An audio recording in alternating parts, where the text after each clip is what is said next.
Three, two, one. Welcome to the Lightforge. This is Adwikta.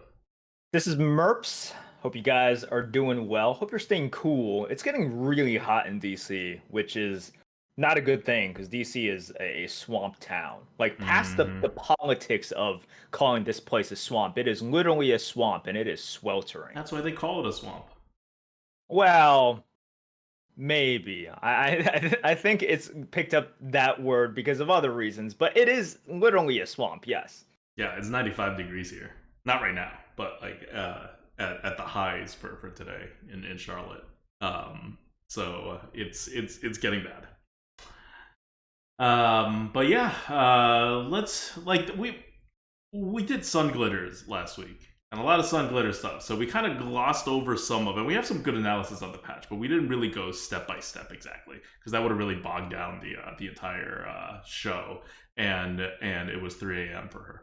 So we spent along a lot of the current meta relevant parts. So we figured we'd kick off today's show with talk about this patch, this giant patch that hit Battlegrounds and Arena and probably other stuff before last week.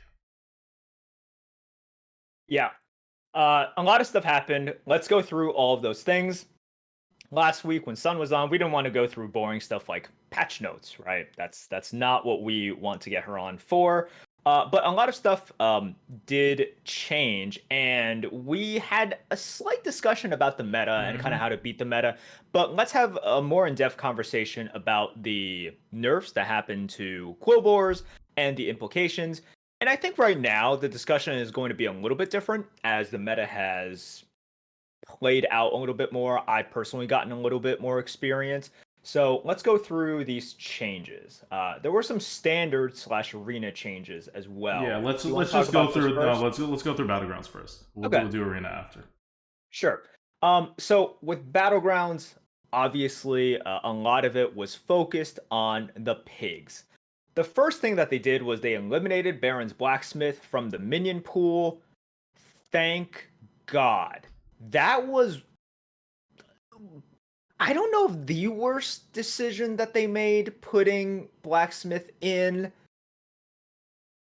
but no, I think it was. Because for at least, so here's the thing with heroes, you can balance it out with like a fun factor to it. And with heroes, you like you're adding more than you're potentially taking out a lot of times in terms of, but Baron's Blacksmith, I don't know who looked at that and said, yes, this is a good idea to introduce in a game where people already highly complained about damage swings in the crucial turns before you can get anything started. And I had so many games where it was blacksmith versus blacksmith, and I looked at the percentages like on HS replay, yeah, the tracker, and it was a 50-50, and then whoever won ended up dealing like 10 damage in the early mid game. And I'm like, so it literally is just whoever goes first, their blacksmith procs, prevents the other blacksmith from procking, and then they deal a butt ton of damage. So super glad that that's gone. It had no purpose as well But because it that was had. the definition of fun for Blizzard. Thank you, Blizzard. So much fun. So yeah, like it just seemed like they really wanted to be like, hey, look, there's frenzy, but that's hmm probably the worst frenzy, like that's just like the worst frenzy minion to Well, put into the game. none of the other frenzy minions worked. Yeah, Like they yeah, were all even less applicable. So this one I yeah. felt like kind of won out by default of like let's throw a frenzy minion in there, even though it's still like bad for the meta. It at least functions in battlegrounds. It was so bad for the meta. Like zero endgame applicability, but for hmm those two turns, and literally it was just two turns. Those two turns, it was capable of ending someone's game. And a lot of times, if both of you had it, because both of you recognized by that point that it was so powerful during that time, you just made a 50-50 coin flip on who got to further play the game and who got seventh place. essentially. That was basically it. Like very, very early on. So yes, thank you, Blizzard, for removing it. No thank you at all for introducing it. Please don't do that again. But let's go through the actual changes. Let's go through the actual changes. I'm just going to read the changes out loud by tier. Yes. So Road Boar and Prophet of the Boar both got the nerf hammer. They both lost an attack. So Road Boar was 2-4, Frenzy gain a blood gem. It is now a 1-4. Prophet of the Boar was a 3-3. Once per turn after you play a quill board, gain a blood gem. It's now a 2-3. They're both tier 2s. They are your two main ways of getting blood gems on tier 2, and their base was each knocked down by 1. Yeah, we talked about this about 2 weeks ago and how we would have nerfed things. Prophet of the Boar, I'm gonna say I don't know if you, but like this is the thing, right? Yeah, this is exactly your nerf for Prophet of the Boar, and that was exactly my nerf for Road Boar. Yeah, and they did both of them instead of like one or the other. I forget which one because for me, I wanted the nerf on Prophet of the Boar and Tough Tusk. Yes, we all wanted Tough Tusk nerfed. And Tough Tusk is not nerfed, by the way. No, that's not. And I think Tough Tusk is the one that, because it also has end game applicability, more so than these two, right? Like, there is a chance you will see Tough Tusk at the end of a game in 1v1 situations. There is almost zero chance you see Road Boar or Prophet of the Boar, and in which case, like, why not nerf the one that has more end game applicability, the one that is a little bit kind of just plug and play, right? Like just so easy plug and play.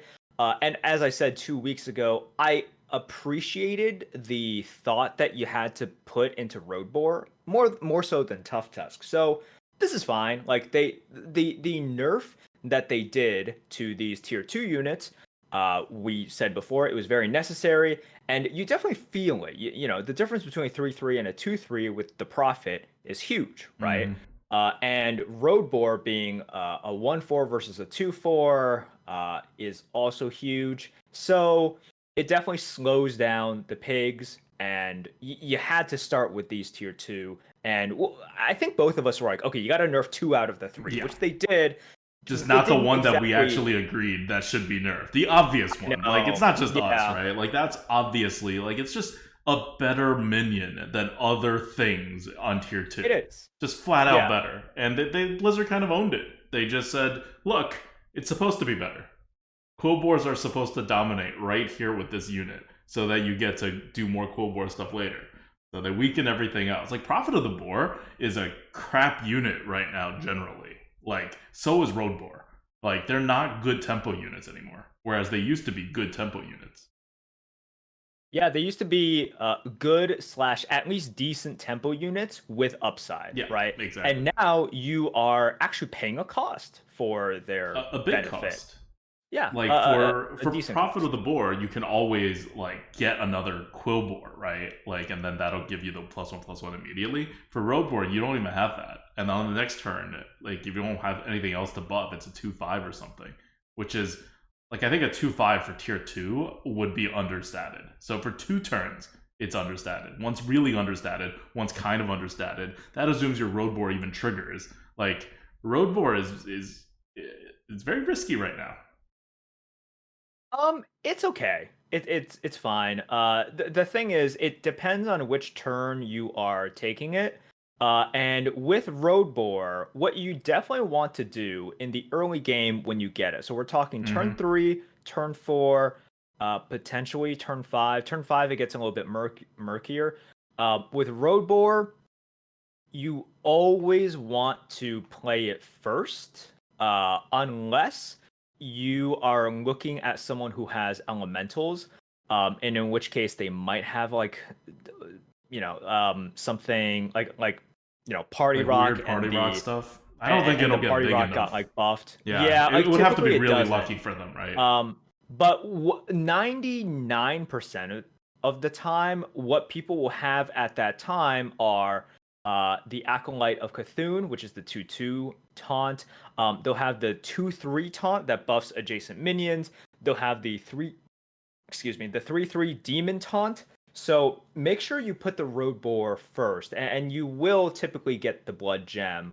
And then, of course, this changes as the game goes on. But as the game goes on, you probably won't have the road boar Mm-hmm. that much, anyways. But yes, as a general rule, road boar is always first during the turns in which you basically should get it. And then if you're keeping it around, you do want to shift the movements back a little bit as it gets a lot more dangerous to keep it in your lineup.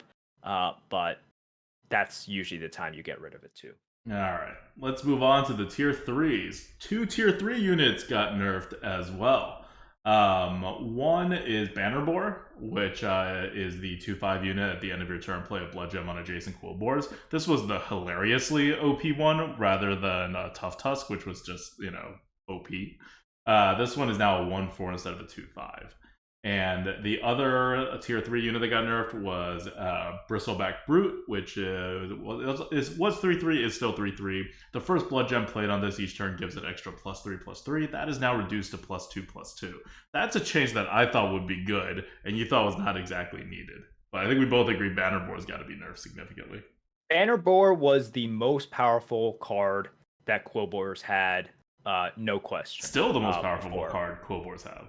It's really well. So now it's Ground Shaker. Okay. Yeah, Ground Shaker. Ground Shaker is one of those cards that I was definitely wrong about. I was like, oh, it's not permanent or anything. Ground Shaker is legitimately just able to carry games nowadays, and sort of just seeing how the meta has shaken out. Shaken out. Ground Shaker is such a good card, and I've learned to really appreciate its applications.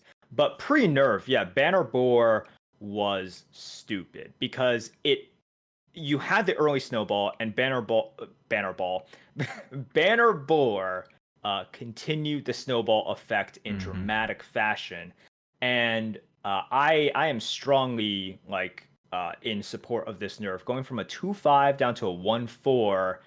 A 1/4 is leagues worse than a 2/5. It's so much worse, and it really just goes to show you on tier 3, are you still in your mind thinking, man, I hope I get a Banner Boar? Yeah, you are. It's still that good. It's quite good. Just because you are versus an Iron Sensei, you're able to control where it goes, although you still need 2, but when you get units that use blood gems, they are typically much, much more than just the +1/+1 blood gem that's put on them. I mean, if you look at the Brood, if you look at Tough Tusk, if you look at Road Boar, and increasing the chances that you get more gems. So that nerf highly needed. The nerf on the Brute for the Banner Boar, it's fine. Not just that it was nerfed, but all the things you're going to get at that point have been nerfed, right? Road Boar's nerf, Prophet of the Boar. I guess Prophet of the Boar was never a Quill Boar, but Road Boar nerf was quite significant in terms of how often you would take it, so that Banner Boar would make sense on 3. Bristleback Brute is the fellow tier 3 one, which also got nerfed, and that one's a an additional -1/-1 because it's playing the blood gem on it, right? So both of those I think are relevant to just Banner Boar being not as OP as it was before as well. Yeah. The Brood, I'm actually kind of disappointed they nerfed it because I liked its application with the Necrolite and your ability to swap stats and everything. But it's fine. The Brute getting nerfed, I'm very okay with. It's now a 6/6 if you play a blood gem on it rather than a 7/7. Yeah. I think the main and at the time, when you first get it, it's not that big of a deal. It just prevents it from snowballing. Yeah, it's quite significant how much it prevents it from snowballing. Okay, and then tier 4, that's where they really hit things hard. Okay, tier 4 changes. First of all, Ground Shaker no longer applies to itself. That's all. Dynamic Duo, which was 5/6 taunt after a blood gem is played on another Quill Boar, gain +1/+1, is now a 3/4. That's -2/-2 on the Dynamic Duo. And finally, Bonker, which is the 4/7 Wind Fury after this attacks, gain a Blood Gem, is now 3/7. So one less attack, but the same amount of health, which lets it, do the same amount of Wind Furies. And also the golden version of Bonker only gives a single, still has Mega Wind Fury, but only gives a single Blood Gem rather than two. Old Bonker was bonkers. that was stupid. You just went from having nothing in your hand to having everything in your hand. Just like automatic +8/+8, sometimes +10/+10, just from Bonker attacking, and it was too good. It was stupidly good. So this is where Blizzard says, we cut the power level here. Like tier 4 is when we basically kill the pigs, and like you really gotta be lucky or play well and kind of just transition or not transition. Basically, you gotta use your brain here because we're not bailing you out on tier 4 like pre-nerf where people just were like, wow, this is all really good, and they're auto picks, like auto pick Bonker, auto pick Duo.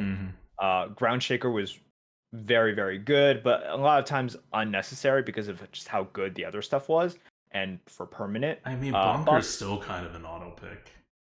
Bonker is still very good. So the thing about Bonker, the thing about Bonker now is you can get blood gems, which is good, right? You can generate blood gems, and that's nice. And a lot of people just want to buff the Bonker itself, which is fair. The thing that was really good about Bonker before was it was once again part of the snowball, where a lot of times, you could buff the Bonker a little bit, but you also had other stuff that wanted blood gems, so the blood gems that you gained from Bonker were more worth it. They were higher value. Yep. So now when you get the Bonker, yeah, you can buff Bonker, you can maybe buff the Deflecto that you have, but on average, per blood gem, you are not getting the insane value, right? Because remember, if you have Bonker pre-nerf, and then you picked up the Dynamic Duo, you also picked up the Banner Boar and the Tough Tusk and everything, think about how good one single blood gem is, right? Yeah, that's definitely been nerfed a little bit.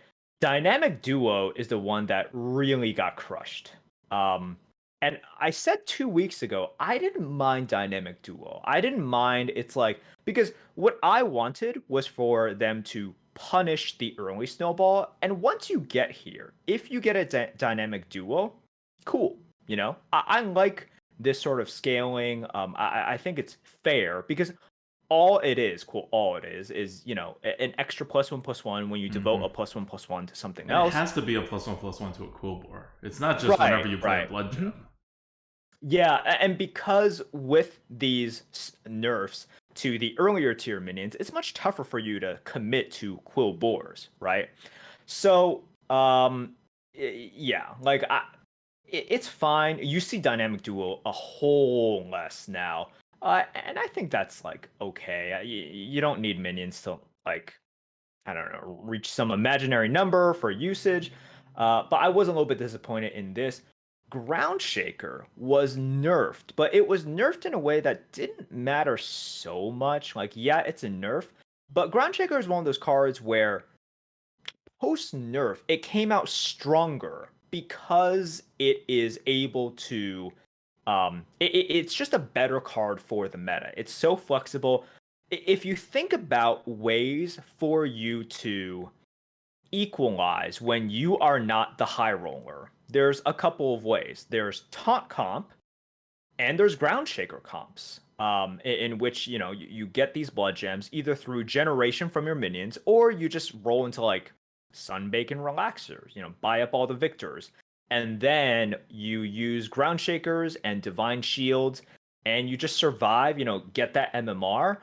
Ground Shaker has made much more of an impact in the meta post-nerf because you can't just spam all of these piggies, and piggies aren't just killing you immediately. So I've gained a lot of respect for Ground Shaker. So overall, like, we knew they had to hit tier 4 to some extent. But yeah, they really went after Dynamic Duo and Bonker. I think the But bonker is about like the minimal amount of nerf you could do to bonker. Like it's still good, and it's a good tier 4 unit, right? It's just that the other, like you yeah, said, is the other cool boars are suffering, and that's what makes bonker suffer. Subtracting one attack off of it is really the bare minimum you can do on the bonker, and the golden version just had to be fixed, right? That was like too big of a high roll. Like it had to be fixed one way or another, and I think they chose the more the less swingy way to fix it. But dynamic duo, that is such a big nerf. Like they really just wanted this guy to be a super support card in a Quillbore comp rather than as one of the pieces. Like you I need a Quibble comp, yeah. and Quibble comps are not easy to get Yeah. anymore. They're not brainless to get. Yeah. Yeah, like before when I was thinking of ways in which to like tamp cool boards down, I thought one of the things that was a problem with cool boards is that there were just kind of too many of them, and so I was considering not nerfing road boar and taking out profit of the boar altogether, right? Just to reduce the amount of like stuff that's happening with the quill boards. So they didn't do that, and so they kept the ramp, and especially with Tough Tusk, right? They kept the ramp as well as they can, and they gave you a lot of interesting decisions to make in those early turns, which I actually like looking back on it. But in order to even out the numbers, I feel like this was the card that died for it.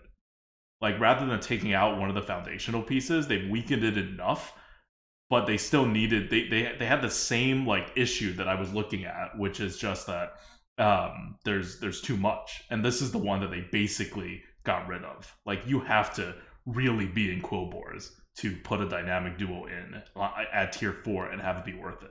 Like it doesn't scale well. It has nothing special going for it for the end game. It takes like a couple turns to even get online in the mid game to like even be a good minion. Like it really has a very iffy role even in a Quillbore comp. Yeah, it's very iffy because with Dynamic Duo, this card in particular is hit the absolute hardest once you nerf Quillbores as a whole, right? Mm-hmm. Like Dynamic Duo really suffers. Something like Bonker, for example, if you had just kept like if you had nerfed Quillbores generally, but left Bonker untouched, Yeah. Bonker is sitting there and like, well, fine, I'm just an independently good unit, right? Mm-hmm. Dynamic Duo, even if you didn't nerf him, you nerf the other Quillbores, especially the earlier Quillbores, he's Yeah. hit so hard. He's already hit so hard. So yeah, this is a double whammy on Dynamic Duo. And it's whatever. Like there's many ways, like you know what, many roads that lead to Rome or whatever. Like Mm-hmm. piggies are less powerful. This is a way that I personally didn't prefer. I liked Dynamic Duo as sort of this like reward in the mid game for you if you were lucky slash skilled or both enough to go Quillbores. But that's fine, you know, that's fine. Them nerfing Dynamic Duo means that there's more space to allow other things to be powerful. Yeah. It's And just a matter of opinion. I think dynamic duo is also probably the least creative of the mid game Quillbores. So I imagine internally they just didn't like the card as much design wise. So when it came down to what do you want to take effectively like out of the meta without taking out of the meta, the answer and the team was probably like, well, dynamic duo is not adding that much to fun. Um, True. I mean that's very true, and it's partly the reason why, like, maybe they looked at it and in their internal analysis, it's like, okay, we want to keep Bonker, like, we mm-hmm. don't want to just completely destroy it, Yeah. right? So we're going to take power from other places, in order to keep Bonker afloat Yeah. at the very least.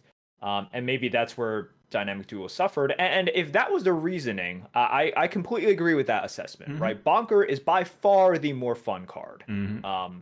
And if their sort of internal push and pull was like, okay, well, we want Bonker to be still good, and we need to take, siphon from other tier 4 stuff, then let's siphon a lot from Dynamic Duo because tier 4 boars are not where we want to be based on our numbers, based on our beliefs. That makes sense. Yep. And there's no change to the tier 5 ones. All of them stayed intact, including the Great Boar. But on tier 6, Chariga got hammered, sort of, from a 7/7 to a 4/4. But the ability at the end of your turn, play a Blood Gem on all friendly minions, got changed so that it is now on all other friendly minions. So it scales less, is probably a liability on your team, and it's less tempo when you first play it. So this is the menagerie hit. This is a big hit. First of all, Charlga was too good of a card previously for quite a few reasons. Like we said, you already had a lot of Quillbores because you were incentivized to take them, and as we know, Blood Gem is more than a Blood Gem when you have all Quillbores, right? Like, it's worth way more. So Charlga, which was a 7/7, and it gave +7/+7 each turn, that +7/+7 was so much more than just that. I mean, just think about dynamic duos, and if you had dynamic duos and a board full of Quillbores, like how much stats is that with like 1 or even 2 dynamic duos, Tough Tusks, etc., etc. So your chances of having the full board is much less, and Charlga doesn't make itself a fighting unit anymore. Previously, the turn you got Charlga, it became an 8/8. And then, it kept scaling and scaling. And at the end of the game, I'm not saying it was like super duper powerful, but also if you got 2 Charlgas, it could add up pretty quickly. And suddenly, you had like double 20/20 Charlgas. And then if you golden it as well, suddenly it's like just a huge unit. And that kind of breaks a rule within Hearthstone and Battlegrounds that we've seen. Units that scale other units passively, like Fang and Bran. And I know Bran isn't like passive. Yeah, Nomi. Yeah, that's a great example. And right, and Nomi and Bran aren't like quote passive, but yeah, they allow you to do things, right? But like they don't buff themselves. Yep. So you always have this one slot that is just like, oh, okay, you're giving up power from one slot, Yeah. right? The only exception is Caligos. Yeah, the exception is Caligos, but then of course that requires you to have like, the requirements are different, right? Yeah, like, the requirements are very different. That's the whole point of dragons, yeah, right? Is kind of Caligos in the end, and dragons suffer before you get to Caligos. It suffers after you get to Caligos. You just pay a lot for the whole Caligos thing. And you pay a decent this amount, one, you don't really pay much of a price for an effect that is not as good as Caligos, but it was close enough that it was causing troubles. Pre-nerf, it was a significantly better Light Fang. At the very least. At the very least, it was a significantly better Light Fang. And if you had synergy, it was a like super golden Light Fang, effectively. Because we see how much like stats golden Light Fang gives you. This effectively gives you more if you had the entire Quillbore package, and a lot of times you did. Or whoever was winning did. So Charlga was super duper good. Charlga right now is still good. When you get it, it's like a Light Fang, and you might have a synergy or two. You'll most likely have a synergy if you are grabbing it. But yeah, it's not like the world beater it once was. It's a good card. You will pick it sometimes. And there will be tough choices between Charlga or something else. And that's exactly what Blizzard wanted. Now, 2 weeks ago, I said I was kind of fine keeping Charlga as is, and I just want to make it more difficult to get there. I can see why they wanted also. It's like, okay, we're going to leave a little bit more power in the early game just to make sure the end game, we're gonna leave more for the tier 2, tier 3s, and then take some out of the late game rather than just making the climb harder. Like dragons, for example, right? Like the climb to Caligos is hard. Blizzard made dragons like very, very hard to get to but the end game very, very rewarding. And they didn't want that for Piggies. They wanted Piggies to be a more smooth progression, and then Charga to be more universal, right? Like you can use this in any sort of scenario, menagerie as well. But they also want to clamp down on its power. Yeah. Like you saw from here the two of the big like late game upside cards, which is the Golden Bonkers and the Charga they both got nerfed hard. There are clearly other cards, but they did nerf the end game for Quillbores, like possibly like harder than the early game. Like I'm more focused on the early game when I look at these changes, but I mean these are pretty key units for Quillbore endgame, and the nerfs hit. Yep. I think the meta right now is fine. I think it's fair. I know that people will have different ideas. I know some people enjoy it, some people don't enjoy it for one reason or the other. I said on stream, and maybe it's because I haven't played so much, so I'm not tired of it yet. But I think there's quite a bit of new skill to pick up during this meta. Just a few examples, and because there's actually many. If you watch someone like Shady Bunny expertly maneuver through taunt comp, and I know some people are going to laugh at this, but that man has really mastered taunt comp and sort of the on ramp to taunt comp, how you can really save but also gain MMR from it. Two, watching just all the good streamers and how they have to transition from one type of scaling to another. I've said this for like the past 2 weeks, but it was enough in previous metas. Get a brand. You plop that brand onto your board. You buff the shit out of the rest of your board. That brand stays. It never leaves until the final battle, and then you replace it with a selfless hero or a ghoul or some other, or a MyX now, right? That you picked up on tier 6. Great. And now it's much more complicated than that. So I appreciate that about the meta, where you're going from one scaling unit to the next. Are you, like, you're using Ground Shaker to just get power for a few turns. You pick up a brand, suddenly you tripled into a Flat Tusk. You also picked up a Great Boar, but now you have space issues on your board, right? Because there's 7 spaces. And Flat Tusk plus the Great Boar is fantastic for scaling, but that takes up 2 slots. So what are you going to do? You got to make some sacrifices. Are you going to go in this turn? Are you keeping Brand an extra turn?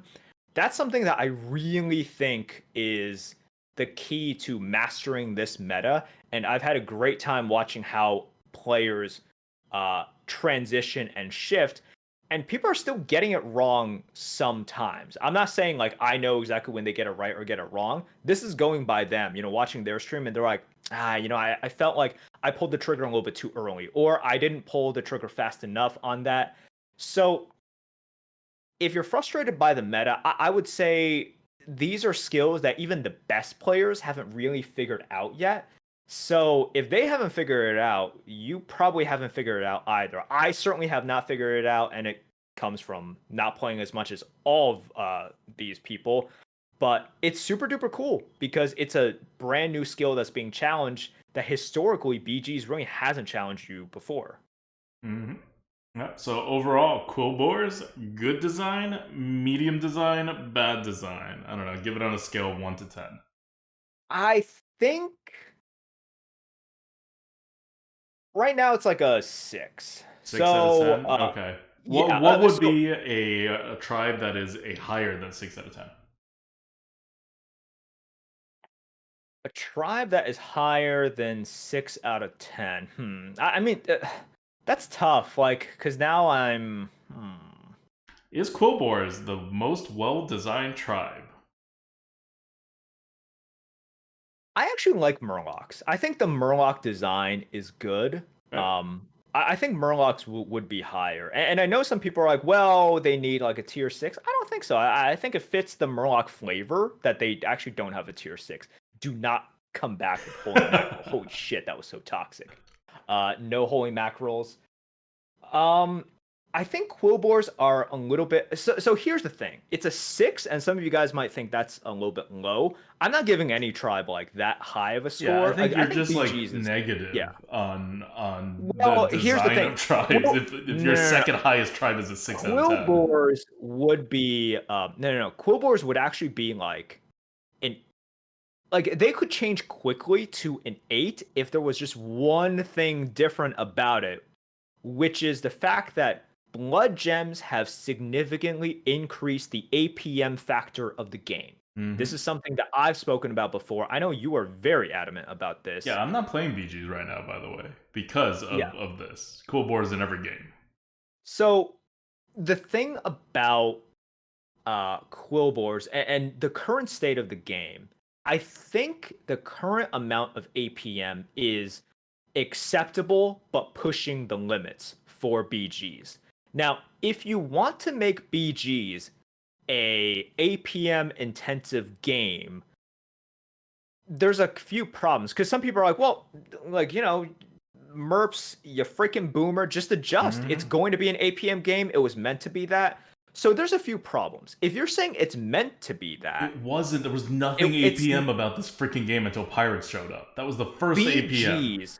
That's the first APM. But also, you know how like they are able to know a lot of things from archaeology just based on kind of like structures, right? Like other structures and how everything works together. Like this is how we're able to guess from very little, to our eyes, context clues about the past.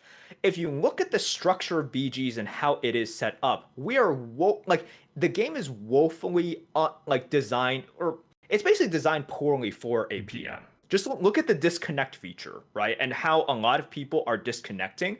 So the disconnect feature has become almost necessary for you to gain more MMR with blood gems and pirates, and also just like menagerie blood gems and the switching of all of this stuff. Elementals. Yeah, like it's gotten to a point where you really, really are super incentivized to DC in order to maximize your play, because it's not just about pirates anymore. It's not just about, previous to this brand Khadgar transitions. Now it's just blood gems generally, and there's plenty of ways to get tons and tons of blood gems, and there's a lot of decisions. You are heavily incentivized to do it. So if you're going to say, well, Blizzard is like, they mean for it to be an APM game now, the client sure doesn't agree with you there. The client and the client how they've can't set it up. agree with you. Remember, this is a game called Hearthstone. The client is set up for turn-based combat where your opponent can't even interrupt your turn. This is less, not like APM, but like less interactive and doing things of a setup of a client and general game concept than the game it was based off of, which is MTG. Like, Battlegrounds has pushed the game client to do the most ridiculous things. And the game client is handling it with their improvements, of course, better than I ever thought was possible. But it can't do it better. Like, I don't think this is you can just change the game client. I don't think you can. And I don't think, like, even, and let's say even if you can, right? Even if they can sink some resources into it and make the client actually fitted for a game that values APM a lot. Where's the link to Hearthstone? Like, why? Right? Look at it from a game design perspective.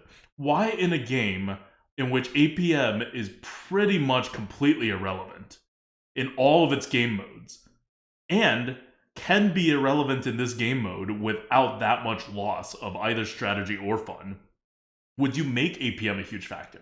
Like, it's literally not like a game design decision. It's a game design flaw given the context of Hearthstone and what Hearthstone not just has been up until this point, but just everything about Hearthstone. Like, even if you're making a new game mode to it, you don't, like, imagine if aiming is all of a sudden important in Hearthstone in a game mode. Like when you play a card, Expert DDR, like I said, yeah, it's exactly. expert DDR. Expert DDR. Like, It is very it is very skillful, but imagine like how you play a card matters now, right? Like the impact that it hits the board affects its stats or whether it has rush or not. Like I'm thinking of like imagine like Pokemon Go, right? You can get like a great hit or like whatever nice or whatever based on how you throw the Pokeball. Imagine you have to do that now with cards. It'll be cool, right? Because now you're like actually playing the cards, right? You could think of it; it could be really fun. And if it was a totally different game, I could totally see the pitch for it. But you can't do that with Hearthstone, even if it wouldn't be prohibitively costly to change the client to allow you to do that. That is not a good direction to go for game design, objectively. This is not a opinion thing. Even if the game you're describing is subjectively a very good game, objectively it is a very poor fit for Hearthstone. Then you layer the actual technical restraints on top of Hearthstone, and this should be we are definitely not going in that direction. And they just kind of haven't respected that enough. So I think the design of Quillbores is cool. I think they have one of the smoothest curves and ramps. And it comes from experience in BGs, right? And because a lot of these other tribes are relics and they have these artifacts in them, also rip artifact. But they have these artifacts in them that really came from the core Hearthstone game. So like they've been kind of wedged into BGs, but they weren't meant for BGs in the first place. And it's really surprising what they've managed to get out of it.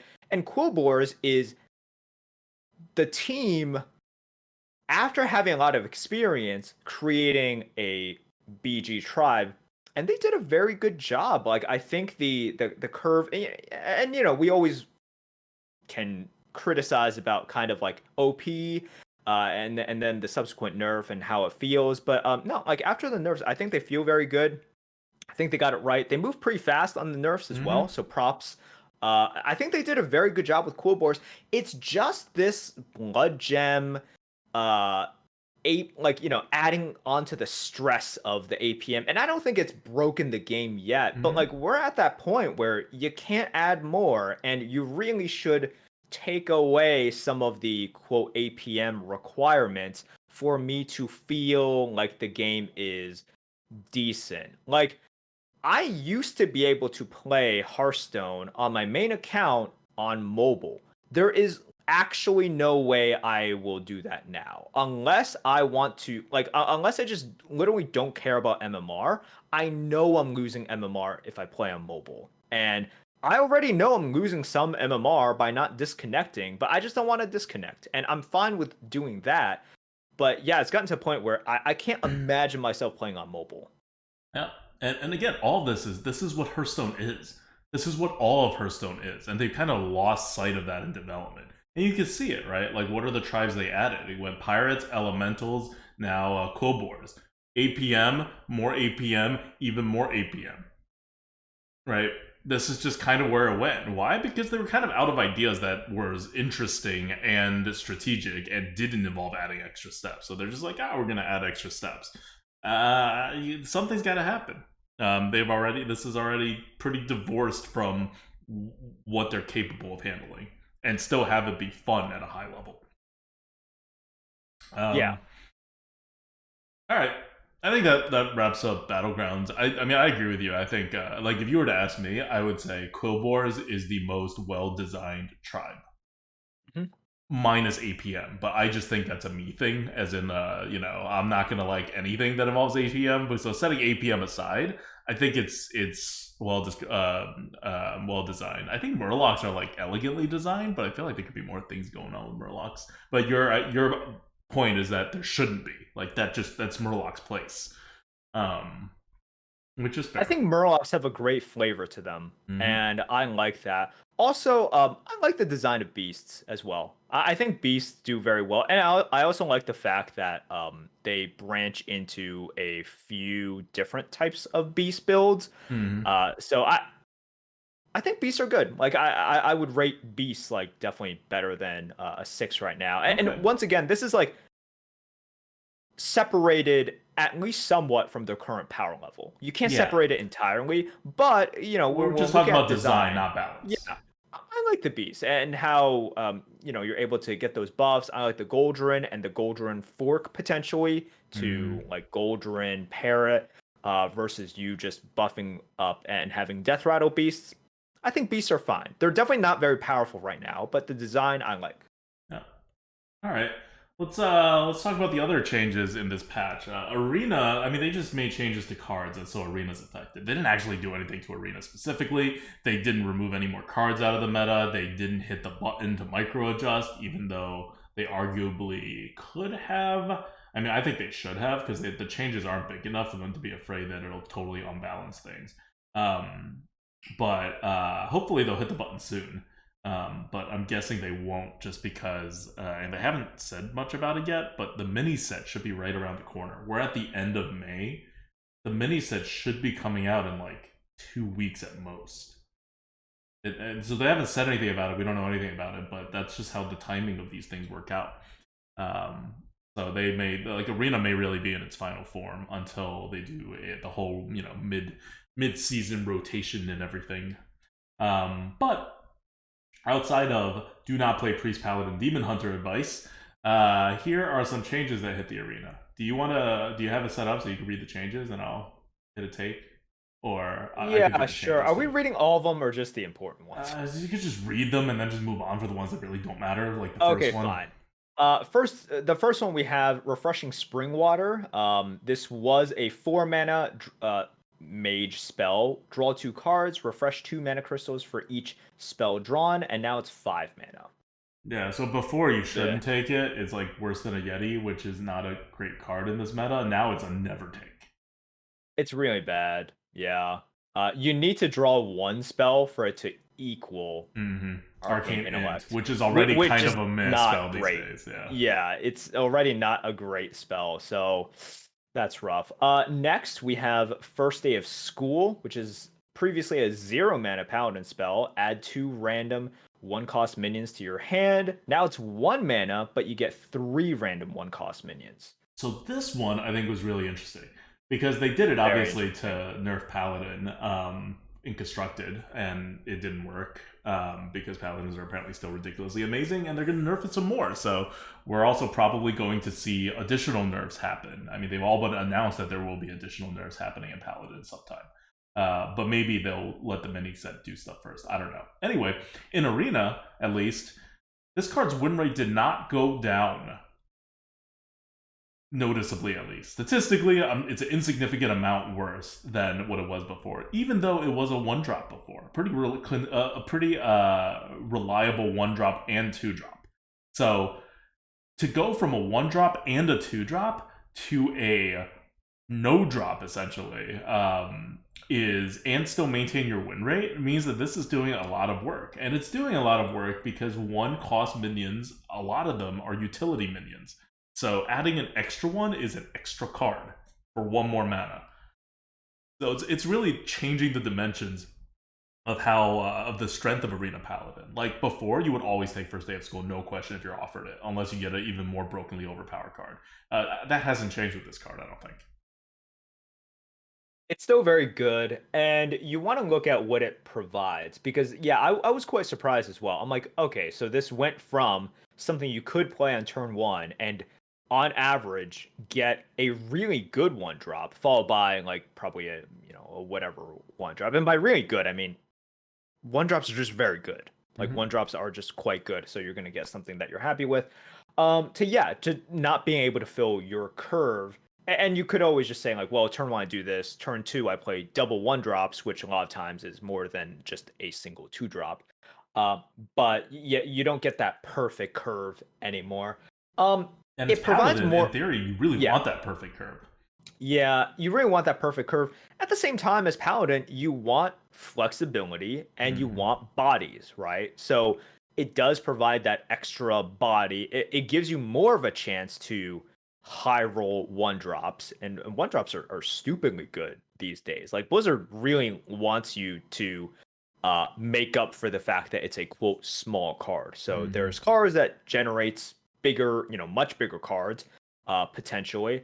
I mean, just think about all the 1-mana 1/1s floating around that like give you something else, right? And also there's all the Og merchants, which are big Mm-hmm. tempo swings. So surprising for me, but I guess not so surprising when I think about it. It's still quite good. Yeah, so this right now is a 4 drop. Because 3 1 drops, even if they're random, are almost always going to be better than a Yeti in tempo. So Yeah. it also is, you could think of it, oh, it's no longer a 1 drop or a 2 drop. Like, fine, but now it's a 4 drop. So it's at least capturing back some of its curve value and all that flexibility value and extra bodies value, right? So I think this is, I mean, they didn't do it for the arena, but for arena, it's become a much more interesting card. And Paladin is in desperate need always of interesting cards in the arena. It's one of the most like stale classes gameplay wise for the arena, and then kind of hard to like be creative with the class. Yep. Okay. All right. Next card, we have Hysteria. This is a Priest Warlock dual class card.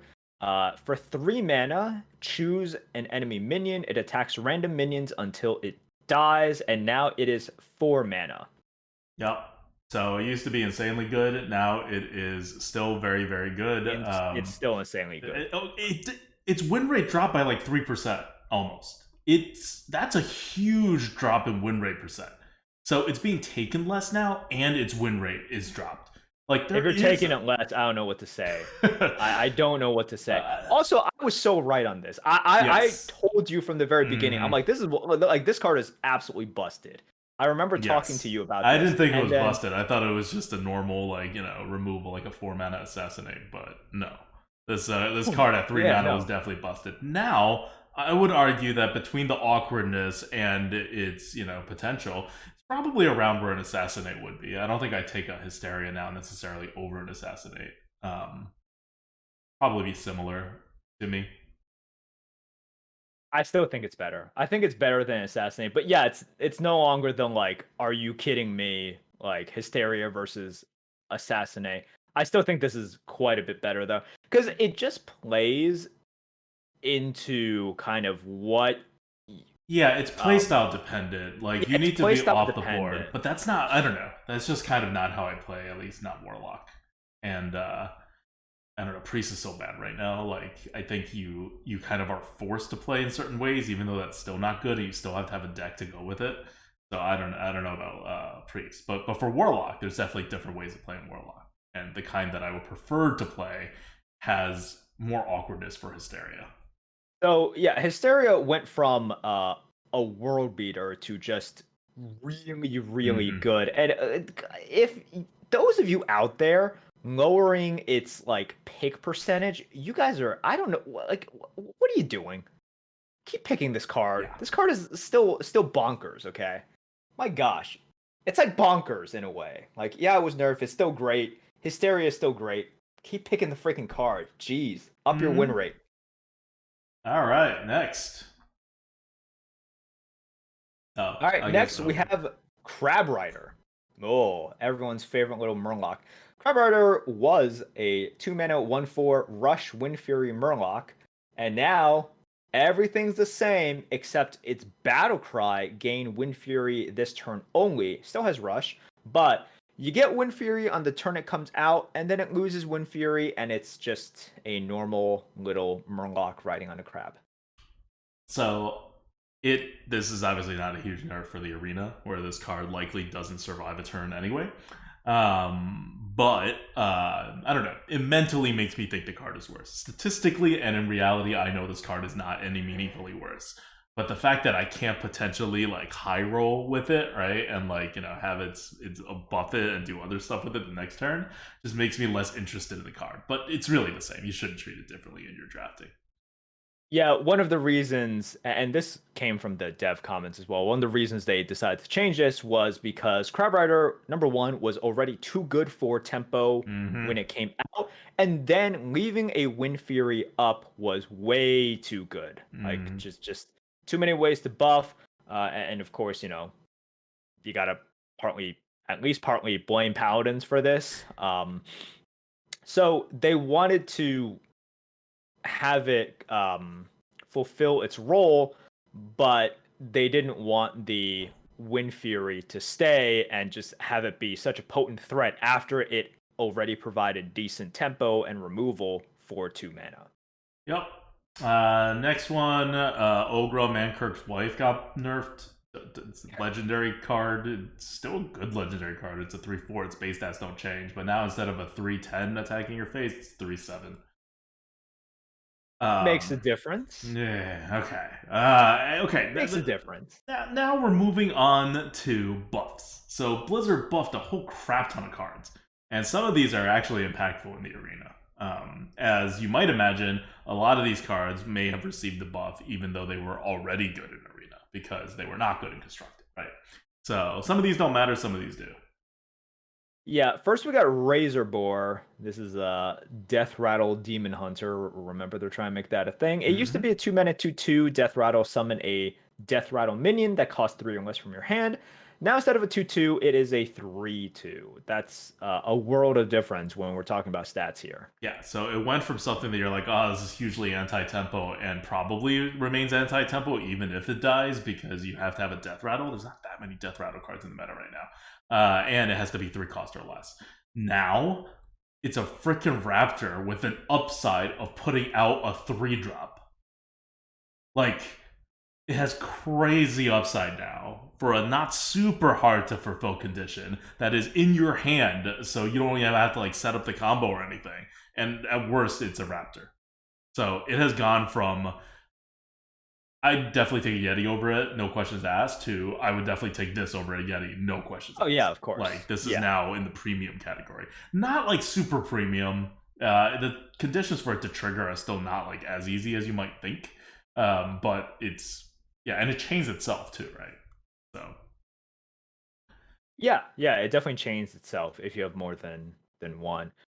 Next we have a legendary. It doesn't really matter. It's Dark Inquisitor Zenesh.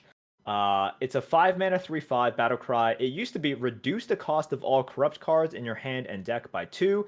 Now it reduces the cost of all corrupt and corrupted cards in your hand and deck by 2. That just makes sense. yeah, Like, why sort of punish? Not really stuff. punish. No, it was weird before. Everybody was complaining about it. Doesn't affect arena either way much. Right.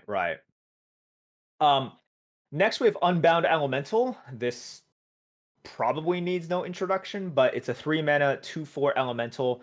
When shaman card, whenever you play a card with Overload, gain +1/+1. It's now a 3/4. Huge buff. Is this even in the arena right now? I don't know. I don't know if it's part of the core set. I thought they removed it from the core set, so this may just be like a wild. Oh no, it is a core set. My bad. You have me doubting. I'm like, I'm pretty sure I've seen this. My bad. And you play. I play more than you, but I haven't seen this. But yeah, okay. I mean, or you have, now. and you just Yeah, I mean, it's good now. Yeah. It's a 3/4, and when you play, it's a 3/4 with upside of growing big. I wonder why I haven't seen this. I've been playing in this meta like quite a decent amount of arena. I have not seen a single person use this against me. Might be because they have enough 3-drops. 3-drops are a loaded slot right now. Yeah. Someone in chat, Legend Heart in chat, says no one picks Shaman. That's not true. In arena right now, a lot of Shamans. I'll tell you, like I've seen a lot of Shamans, and Shaman win rate, partly because of this card, partly because of some other buffs they got that we'll go over. It's number 3 right now. It goes Druid Rogue right at the top, and then Shaman Warrior. So there's one of the things that this patch has accomplished is it really brought Shamans onto the tier 2 level and solidified Warriors as tier 2. You'll see the Warrior buff later. Okay. Next we have Tidal Surge. Tidal Surge used to be 4 mana for lifesteal, deal 4 damage to a minion. This is a Shaman spell, and now it's 3 mana. Big buff. Nice. Huge buff. Deal 4 damage to a minion, that's a Shadow Bolt. And now you get a free lifesteal on top of it. That's like a crazy buff. Yeah. Next we have Lily Pad Lurker, another Shaman epic card. So, epic. It used to be 5 mana 4/5 elemental battle cry. If you played an elemental last turn, transform an enemy minion into a 0/1 frog with taunt. It's Hex on a stick, but you had to play elemental before. And now it got buffed from a 4/5 to a 5/6. So 5 mana 5/6, you're not giving up any stats. and you are able to hex if you played an elemental. And this thing is an elemental, so you can keep triggering elemental things with it. Yeah, so it was super premium in Arena. It's even more broken in Arena now, but realistically speaking, the 5-6 versus 4-5 isn't going to matter much unless you happen to play it on curve. So it's not as big of a buff. Curve card. Yeah, it's not as big of a buff as you may think it is, but it was already insane. So like this card just got even more insane. It was good. Fiendish Circle got buffed. This is a Warlock card. It used to be 4 mana, summon 4 1/1 imps. Yikes. Now it's 3 mana to summon 4 1/1 imps. A lot more manageable. A lot better. Hugely good now on curve compared to what it was before. I love this card now. I've had a couple of Warlock runs that use this card. They're also all demons, all 4 1/1s. So you have that +1/+1 to all demon stuff that works. There's also just normal +1/+1 to everything that demons have access to, and you have your evil genius still in the rotation, which eats 1/1 or eats anything, but you want it to eat 1/1s. So Fiendish Circle right now is a pretty absurdly good card, I think, in Warlock. It just fits really well with this meta. It's generally a good card regardless of the meta, but in this particular meta, given the other cards that are in the game right now in the arena pool, it's really good. Yep. Next up, we got Deck of Chaos. It used to be a 6 mana Warlock legendary spell. Swap the cost and attack of all minions in your deck. It's now 5 mana. Good job. Okay. Worthless to worthless. Great. Next, huge buff. We have Whirling Combatant for Warrior. It used to be a 4 mana 2/6 Battle Cry and Frenzy. So this happens when it pops onto the board and if it survives an attack. Both times you deal 1 damage to all other minions. And it got buffed from a 2/6 to a 3/6. Now, if you are unfamiliar with the power level of this, I took a warrior deck that had 2 of these to 12 wins, and this thing was by far the MVP. It was so good. It cleaned up so much stuff. One of the problems that warriors was that pre-buff? Yeah, that was and that was pre-buff. Yeah, the 2/6. The 2/6 just obliterated opponents, and I had 2 of those. It just does something that warriors have trouble with, which is kind of, spot damage, right? And in a meta where you see a lot more 1/1s through various sources, you see a lot of Stoneskin Basilisks, which opponents will try to play because they think, this is going to be tougher for warriors. Something like Whirling Combatant is just so good for that. It just gets that exact damage that you need, and you're able to further push with the minions that you have. You're able to further push with your weapons and then just get that lethal. But this was just so good every single time I've used it in numerous warrior runs.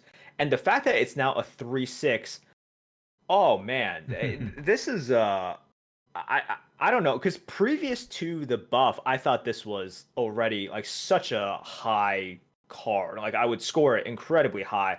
Now it's like off the charts good. It's so ridiculous now. Yep.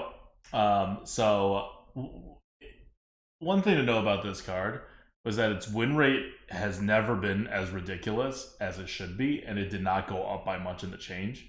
And I mean, its win rate's always high, but it's always actually better, we think, than what the win rates indicate, for 2 reasons. One is that the better player has a better sense of knowing when to use or save the battle cry or whatever, and also when you can't play this card because the frenzy effect will ruin you, which I feel like worse players may not be as cognizant of.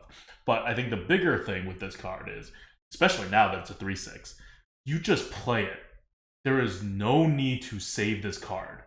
This card is a super amazing card if it can on-net deal 1 damage somewhere that's useful in any way to your opponent versus to you.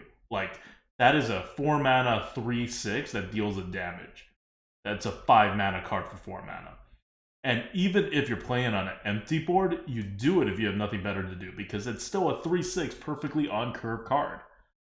So unless you are causing more damage to yourself than to your opponent by playing this, you almost always just play it if you don't have better things to do. Like, there's no need to super save it, unless, of course, like this is what part of what I'm talking about with like this is a pro card. It's highly complicated, highly board specific, highly hand specific in what you have, and highly opponent specific in what you're afraid of. Like, and warriors are kind of a complex class to play in the first place in this meta. So all this put together makes this like a pretty expert card. But it was originally super premium. It is now even more ridiculously super premium. So good. Definitely was not needed. And this is kind of the problem that Warriors have had in terms of design. Not like, all Warrior players are very happy that they have this, but Warriors just tend to, it's like, have these extraordinarily OP cards balanced out by the fact that their hero power is pretty worthless and they have a lot of awkwardness. So you just have this issue of OP cards or death.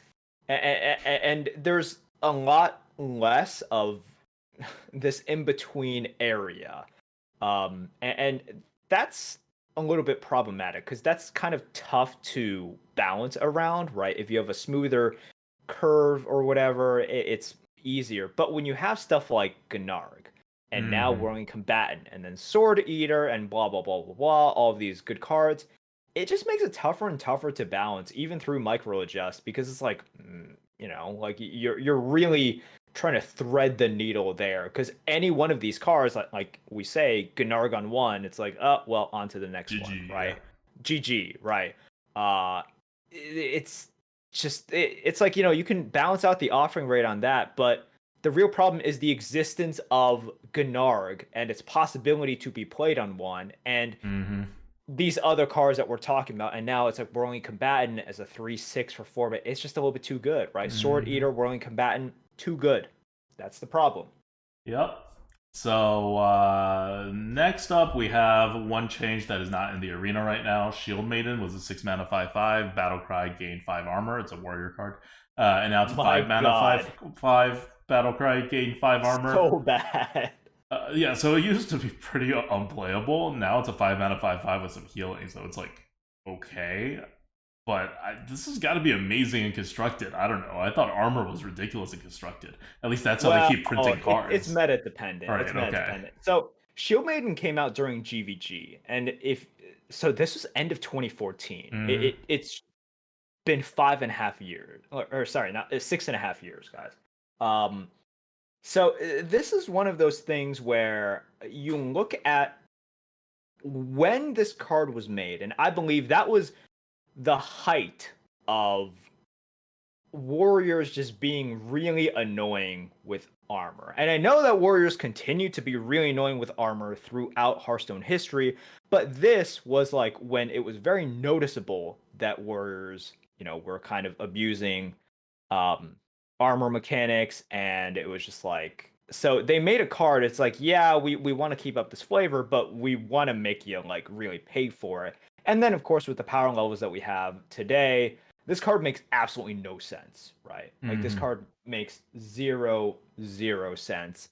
So I'm glad they did it. It just doesn't really change much. And it's not in the arena right now, but it'll be in the arena when they, do rotations. Right. So and once it's in the arena, right, it went from a unpickable card to I guess it's Shield Maiden time. That's sort of the shift. It's still worse than a Yeti, which right, in today's new core set and everything is still a pretty bad card, but it's not an unpickable card. Health is more and more important. Health is more and more important. You just could never take a 6 mana 5/5 with no real beneficial effects in this meta. But hold on, I'm wrong. This card is in the meta right now. They changed it into a core card. I forgot they moved it into a core card. So this is actually in the meta. So okay, well, in that case, it's good to know that this card is where to pick it. I still never see it. I mean, you shouldn't, right? Because it's worse than a Yeti, right? How often do you see cards that are worse than a Yeti? When you said that, I was like, really? I thought this was in, but I'll trust it. Why would I ever trust you? It's fair. Well, why would I do that? All right. Last one, Azoth, God of the Deep, was 10 mana. This is the 10 mana 5/7 Battlecry, resurrect a friendly minion of each minion type. This was from the 2 sets back, the one before Barons and Dark Moon, and it is now 9 mana. Why? I don't know. It was I don't get this. ridiculously Why? good in Arena. It's even more ridiculously good in Arena now. No. See, it ruins the flavor. It's a god that's not 10 mana anymore. This got a lot of people angry, and it's gotten me angry as well. Gods are 10 mana. Okay? Isn't this the same company that like tried to keep like the soul of the cards or whatever? Apparently, the soul Come of this god, unlike on! the soul of other gods, is not 10 mana. It's actually a 9 Oh. mana soul. This hurts me. Like something really makes me uncomfortable about this. I don't, and because it's the only one, right? It's like the only one that got quote buffed, but like this, I don't know. This is it's whatever. Like I whatever. All right. Okay. Well, those are the arena updates. Some things have changed. This isn't the most giant like patch for the arena, but a lot of cards moved around, and I think overall it's a positive for arena rather than a negative. But there are certainly some misses here from an arena balancing perspective of making ridiculous cards even more ridiculous and swingy for no reason because it's not an arena patch, right? Like it just happens to affect arena. But overall, I think you'd rather have all these changes go through than none of these changes go through. So that's kind of where we're at. Oh, we should give shout outs to people on the leaderboard because this arena leaderboard thing also came out like a week and a half ago. So we should congratulate the people on the arena leaderboard, which now comes out every 2 months or every 3 months? It does not come out that often anymore. But let's I'll give you some time to hunt that up and No, I mean okay. But I want to give a shout out first to our Patreons at patreon.com/grinandgoat. We're not gonna do this will be our question from the goat, right? We're not gonna do a real question from the goat today, but thank you guys so much for your continued support. And if you are listening to this and want to help out, it's it's patreon.com/grinandgoat. Especially if you are, not if you are not a Twitch sub and don't watch us on Twitch, this is the other way to support us. We are buying. We have already bought. It's taken more than a month, and it's going to take another month before it gets here. But we have bought computers, desktops that should allow us to keep pace to the next gen because we've been using these computers for over 5 years now, I think, and they're showing a little bit of the age. they weren't even top of the line when we got. They were not. They were like middle of the line when we got it because we're just streaming Hearthstone, right? Like what do we need to do? And it was like barely enough to stream Hearthstone, which we realized after we got it, and we're like, oh crap, how do people even stream if the requirements are this high?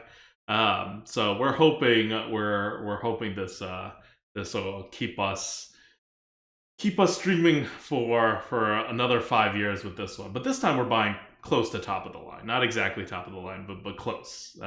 Because we've been streamers for a long time. Now it's no longer like how long will this last, and more like it's like the worst time to buy it. It is the worst time to buy it. And we bought it too when like crypto was really high, so like all the processors were even more. And now there's like some huge crash in the market where crypto is down more than 50%. So I think the GPUs are also cheaper. It has to be because it's less profitable to mine. Yeah, but we've already bought it, so our price is locked in. So we're not going to cancel and rebuy it because supply is still backed up, right? And we don't want to wait another like 2 months for it. Yeah, I think you ordered during like all-time highs for like close. All probably. Yeah, probably. It's so literally the worst time to buy. Yeah, so the value of of everything was super high because what you could mine was super valuable. Yeah. Oh, that's terrible. It's pretty bad. I mean, at the end of the day, we probably lost a couple $100 each on it. We'll pay that to get it 2 months earlier than if we reorder now. My computer is dying. Yeah. So, but anyway, thank you guys so much. That's what all this money goes for. our goal for 2021 actually is just to make enough money so that we can properly write off this computer purchase instead of having to amortize it over X number of years going forward, which is what we did for the first computer. But hopefully, so the goal is for our income from streaming, from podcasts, from everything this year by the end of the year to equal our expenses. That is our goal. Wow. I don't think we're gonna actually make it, but I don't think so, but dude. please help us out, and become a patron, or Especially because I'm sub. subbed to quite a few people on Twitch, and I take the money for those subs. Yeah. I mean, I do too. Wait, how Yeah. many people are you sub to? Why do you? I don't know, like more than 10, I'm guessing. Oh my god. Okay, I think Well, I'm yeah, sub but to I like actually talk to people. 7 or 8. I don't know. I want to support them, and it's a tax write off. You want to support them and then literally never go watch their channels. Well, I'll support them with money, right? Like, Oh my god. anyway. Thank you guys so much for supporting us, and what we may do a fundraising thing on stream sometime, before the bill comes due for these computers. They're quite hefty. It literally is going to bankrupt the goat. Like, we're going to have we currently have a bunch of money like in there right now for what we've been earning that we haven't taken out last year, and it's literally going to send us to the bare minimum of what our bank allows us to keep. But the computers will be really nice, so I'm very excited for it. Like, We need all we can yeah. get to play D2. No, this is literally the first time in my entire life I'm going to have a top of the line desktop, despite being a PC gamer since like before there was internet. Yeah, now we can finally play Crisis. There you go. All right, let's go on to the leaderboards. Yeah, so leaderboards came out. These were the arena leaderboards for March 1st to May 1st. For some reason I wasn't able to find like the Europe ones. So I'm just gonna focus on NA, okay? NA, best server. But congratulations to rank 1, who is Judo Kato, with 8.23 wins. I'm gonna go down the list. These are the top 10 after Judo Kato with number 1. DMT FE8, Tau Real, Kolo, Rusco. We have Judge at number 6. You guys should know Judge, previous guest. Veritas, Tapana, Save at number 9, Zamos at number 10.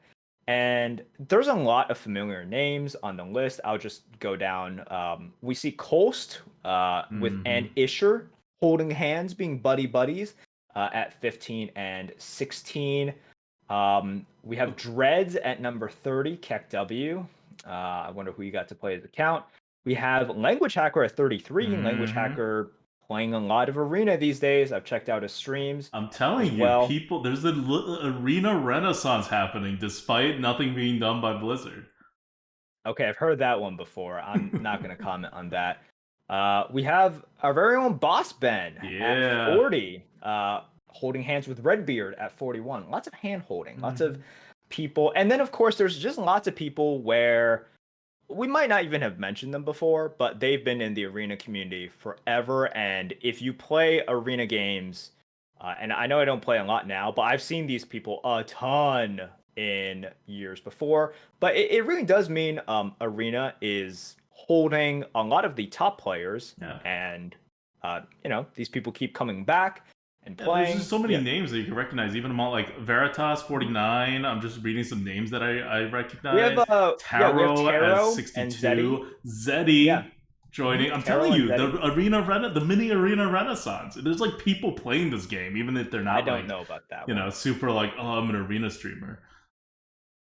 I will say this came out during a period when standard and BGs were super dead. That is true. Like March 1st to May 1st. I mean, that's when I played arena, right? Like, I mean, I didn't play enough for 30 runs. Imagine ever doing that. But I played a decent amount of arena during this time. And if you are expecting some sort of renaissance, this would have been the time where you would have seen it. this is why Language Hacker played a lot of Arena during that time, because I talked to him and he's like, man, Construct is just not really scratching the itch. And BG's was in its absolute worst state. We talked about it before. Absolute worst state it's ever been. So it makes a lot of sense that we see a lot of familiar names. But good job to everyone. Once again, I say it every single time we highlight this stuff. Skill wins out over the long run. And 30 runs isn't even like the long run. No, right? I'm actually surprised I didn't play 30 runs in 2 months. I think I must have just missed the cutoff of 30 runs. Or you suck. Or I suck, and I'm averaging below 6.3. I mean, I do play all classes besides the very worst ones, so maybe. But yeah. Oh, so the EU leaderboards. Yeah, are the EU leaderboard right there. I was about to say the EU leaderboards are right below the NA ones on the site. So we had a very high average. Number 1 was President, fitting, with a 9 win average flat, very impressive. Followed by Fear Force, Jumi. Also, Jumi was on the NA leaderboard, so double very high leaderboard finish for Jumi. Great job. Hosoki, we have Chatbot. Is that I can't read 6, but I'm just gonna. It's some Eastern European name. Sowanko, Grunt, and Elbow. We know Elbow. Yeah. Good job to everyone. Very, very nice. And yay, Arena. I don't know, man. Yeah. Congratulations, everybody. It's good to see Blizzard publishing these again now, after being extremely late with some of these before. Yeah. So people are saying it's Stan. I figured it was Stan, but I don't want to guess and just give it to him. But once again, Stan is probably the most decorated arena player ever. I don't think it's unfair to say that. So it's not surprising at all to see him once again on another leaderboard. But yeah, if you guys don't know about the legend of Stan Udachi, he's played more games. Okay, if you take, I don't know, Dreads plus Redbeard, I don't know if you're going to equal the amount of games that Stan Udachi has played. That man has found some sort of time warp where he just slows down time and can play 4 Hearthstone games for in a few minutes. I have no idea. But congrats to everyone. We did have somewhat of a renaissance. I did see that. It just will be interesting when the next leaderboard comes out, what's going to happen.